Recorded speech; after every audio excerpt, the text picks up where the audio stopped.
Nostradamus menulis bumi selalu memberi tanda sebelum ia mengguncang peradaban. Dan hari ini banyak orang mulai bertanya dalam hati, apakah selatan Jawa sedang berbicara kepada kita dan memberi tanda bagi kita semua? Assalamualaikum warahmatullahi wabarakatuh. Sedulur semua, tidak semua bencana datang dengan suara dan dentuman yang keras. Sebagian justru hadir dalam diam, dan sejarah menunjukkan sesuatu yang menggetarkan. Peristiwa besar hampir selalu diawali dengan tanda kecil, sebuah isyarat. Dan di tanah Jawa, isyarat itu sering muncul pada satu waktu yang tidak bisa dianggap biasa, Jumat Wage. Dan lebih dalam lagi, ketika Jumat Wage jatuh di bulan Ruah, bulan yang oleh leluhur disebut sebagai masa yang sakral dan manusia seharusnya lebih peka. Lalu tiba-tiba kita semua menyaksikan Pacitan terguncang. Tak lama berselang, Merapi menghembuskan panasnya, dan di Tegal, tanah yang puluhan tahun tenang mendadak bergerak. Rumah retak, warga berlarian, 2443 warga mengungsi. Lebih dari 5 abad lalu, Nostradamus menulis bumi selalu memberi tanda sebelum ia mengguncang peradaban. Dan hari ini banyak orang mulai bertanya dalam hati, apakah selatan Jawa sedang berbicara kepada kita dan memberi tanda bagi kita semua? Sebelum kita bedah lebih mendalam, silahkan tulis doa dan harapan panjenengan semua di kolom komentar. Dan bagi sedulurku yang muslim, jangan lupa tulis sholawat. Atas berkat rahmat Allah Subhanahu wa Ta'ala, doa-doa kita semua terkabul. Jumat Wage bukan hari biasa. Dalam penanggalan Jawa, tidak ada hari yang kosong dari mana. Setiap waktu punya energi, setiap tanggal punya pesan. Para leluhur menyebut Jumat Wage sebagai hari untuk berhenti dan mendengarkan. Bukan dengan telinga saja, tetapi dengan kepekaan batin. Sementara bulan Ruah adalah bulan di mana kita semua kembali mengingat asal-usul. Bulan untuk membersihkan diri, menghormati leluhur, menata hidup, dan memperbaiki keseimbangan. Para leluhur pernah berkata, jika alam berubah di bulan Ruah, jangan hanya lihat, mari kita rasakan. Dan tepat di waktu sakral itu, Pacitan bergetar. Apakah ini hanya gejala geologi atau pengingat bahwa manusia tidak pernah benar-benar menguasai bumi? Kadang kita terlalu sibuk membangun sampai lupa belajar mendengar. Dan ini fenomena yang harus kita waspadai. Selatan Jawa tidak pernah diam. Mari kita lihat secara ilmiah. Selatan Jawa adalah salah satu zona paling tegang di dunia. Jauh di bawah Samudra India, lempeng Indo-Australia terus menekan Pulau Jawa tanpa henti, tanpa jeda. Tekanan itu tidak hilang, ia hanya menunggu waktu. Para ilmuwan menyebutnya Megatrust Selatan Jawa, zona raksasa yang suatu hari bisa melepaskan energi luar biasa.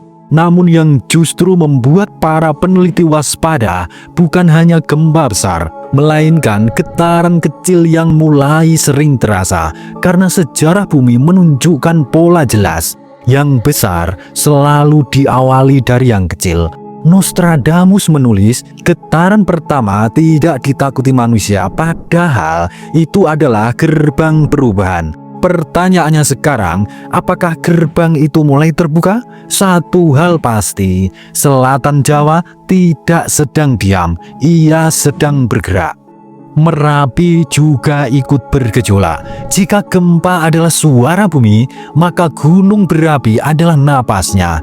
Dan Eyang Merapi bukan gunung biasa. Sejak ratusan tahun lalu, masyarakat Jawa percaya pada satu garis yang tak terlihat. Merapi, Keraton, dan Laut Selatan.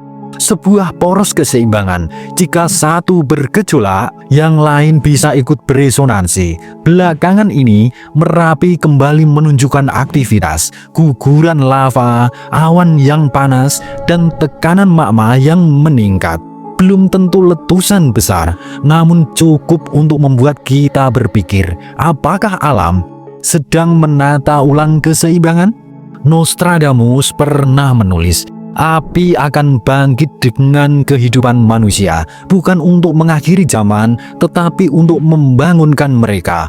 Bangun dari apa? Mungkin dari kelalaian, mungkin dari rasa terlalu aman. Karena pada akhirnya, satu hembusan gunung saja cukup untuk mengingatkan siapa sebenarnya yang berkuasa di bumi. Pertanda dari tanah Tegal, tanah yang bergerak. Gempa terdengar menakutkan, letusan terlihat dramatis. Namun ada satu tanda yang jauh lebih sunyi dan justru sering diremehkan, tanah yang bergerak. Bagi ahli geologi, ini bukan hal kecil. Artinya, ada perubahan di dalam bumi. Struktur yang melemah, tekanan yang meningkat, air tanah yang berpindah. Rumah mungkin masih berdiri kokoh, tetapi fondasi dunia di bawahnya sudah berbeda.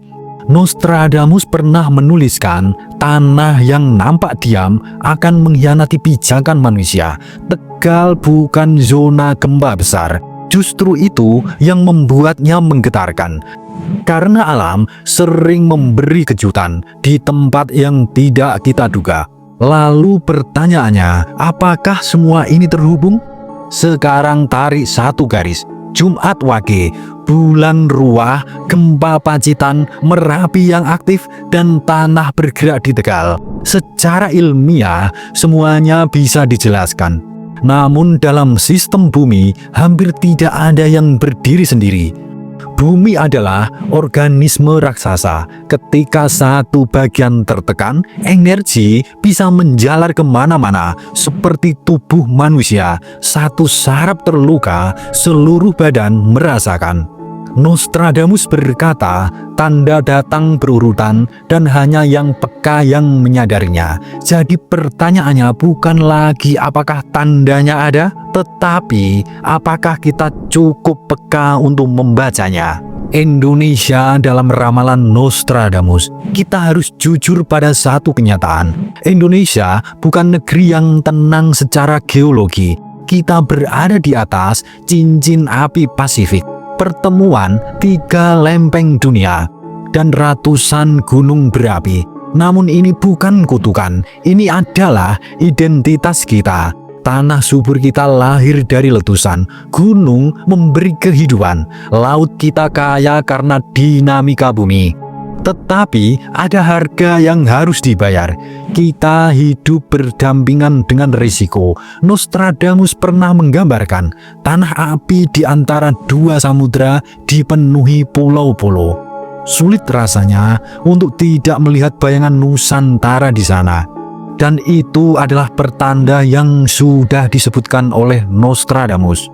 Mari luruskan satu hal, ramalan bukan vonis, ramalan adalah peringatan. Tujuannya bukan membuat kita semua panik, tapi membuat kita sadar. Karena tragedi terbesar sering terjadi bukan saat alam terlalu kuat, tetapi saat manusia sudah sangat lengah. Leluhur Nusantara sudah lama mengingatkan, hiduplah selaras dengan alam, bukan menantangnya, bukan merusaknya. Ketika hutan hilang, ketika gunung dilukai, ketika keseimbangan diganggu, alam tidak marah. Alam hanya merespon kita semua. Suradira Jayaningrat lebur dening pangastuti. Wassalamualaikum warahmatullahi wabarakatuh.